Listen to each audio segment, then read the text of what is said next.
وہ نوکرانی نہیں تھی، میری ماں تھی۔ ایک دن میں اور زاہد صاحب آفس کینٹین پر بیٹھے چائے پی رہے تھے کہ میں نے ان کے ہمہ وقت بجھے بجھے رویے کی وجہ پوچھی تو وہ کہنے لگے، مجھے آج مرے ہوئے 3 سال ہو گئے ہیں۔ میں نے نظر اٹھا کر ان کی آنکھوں میں دیکھا، جہاں اس جملے کے ساتھ ہی دنیا بھر کی نقاہت اتر آئی تھی۔ پھر کہنے لگے، میں ہمیشہ سے بدتمیز رہا ہوں۔ بچپن میں اسکول جاتے ہوئے ضد، کھانا کھاتے ہوئے نخرے، وہ نہیں یہ کھانا ہے، یہ نہیں وہ کھانا ہے۔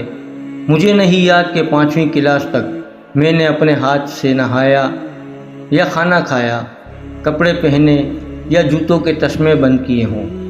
باپ کا تو مجھے صرف نام ہی ملا، نہ کبھی اس کی صورت دیکھی، نہ پیار۔ بھائی کا سہارا کیا ہوتا ہے اور بہن کی محبت کیا ہوتی ہے کچھ معلوم نہیں۔ پرائمری، مڈل اور پھر میٹرک تک یہی عادت رہی کہ رات کو سونے سے پہلے کتاب، کاپیاں، بستہ، غرض تمام چیزیں ادھر ادھر بکھری چھوڑ کر سو جاتا تھا، مگر صبح آنکھ کھلتے ہی دیکھتا کہ تمام چیزیں بہت سلیقے سے ہیں، بستے میں پڑی ہیں اور بستہ بڑی نفاست سے میز پر پڑا ہے۔ مجھے لاکھ بار کہا جاتا کہ دودھ پی کر سونا، مگر میں نہیں پیتا تھا۔ مگر جب صبح اٹھتا تو لبیں شیریں اور منہ کا ذائقہ بدلا ہوتا۔ پہلے تو پتہ نہیں چلتا تھا، مگر آہستہ آہستہ پتہ چل گیا۔ رات کو نیند میں ہی دودھ پلا دیا جاتا تھا۔ رات کو کبھی آنکھ کھلتی تو دیکھا کہ بارش ہو رہی ہے اور مجھ پر کمبل ڈال دیا گیا ہے، سردی نہ لگے۔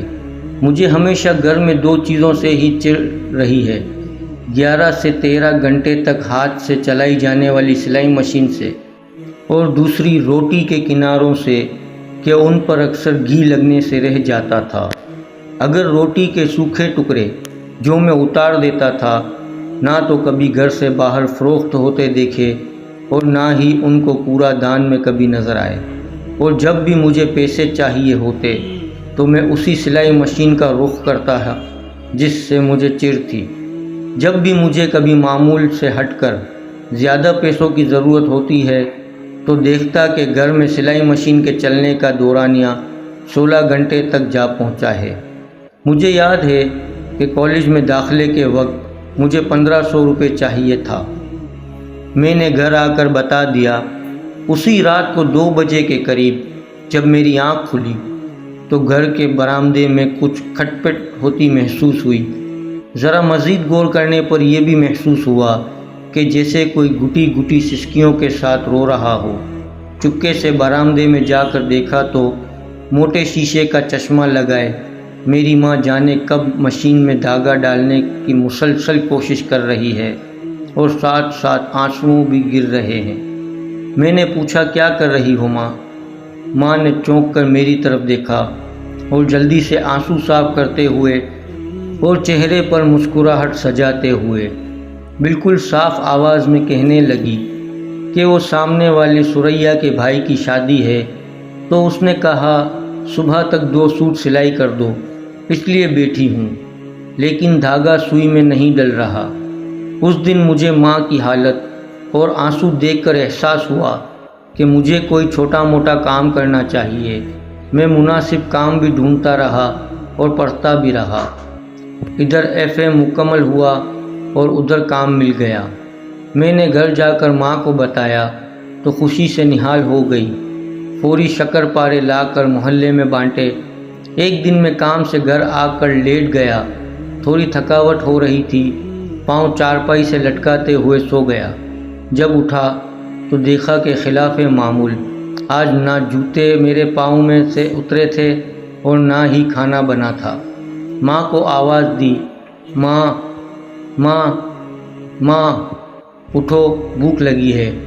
چیخ کر رویا، 1000 منتیں اور ترلے کیے، مگر شاید ماں اب کی بار اٹھنے کے لیے نہیں سوئی تھی۔